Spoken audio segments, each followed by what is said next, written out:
कांग्रेस के अध्यक्ष के सुधाकरन ने इस बात के संकेत दिए कि राहुल छोड़ेंगे। Don't worry, both Raebareli and Wayanad will be very happy with my decision. BJP अध्यक्ष चंद्रबाबू नायडू ने आज प्रदेश के 24वें मुख्यमंत्री के तौर पर शपथ ली। उन्होंने चौथी बार राज्य की कमान संभाली। उनके साथ जनसेना प्रमुख पवन कल्याण ने मुख्यमंत्री पद की शपथ ली। इस समारोह में प्रधानमंत्री नरेंद्र मोदी भी मौजूद रहे। शपथ के बाद चंद्रबाबू नायडू दिखाई दिए थे, तभी पीछे से आई एक तेज रफ्तार कार उन्हें रोकते हुए निकल गई।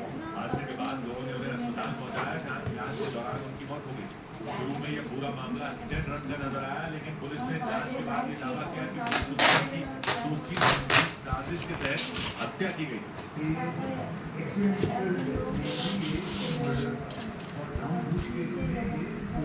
पुलिस के मुताबिक हत्या की इस साजिश का मास्टरमाइंड कोई और नहीं बल्कि की साजिश रची और दावा है इसके लिए उन्होंने 2 बदमाशों को एक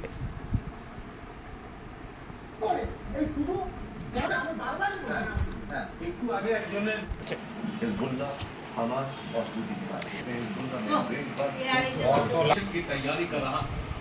आईडीएफ के सैनिक क्या हिजबुल्लाह के ये लगातार हमले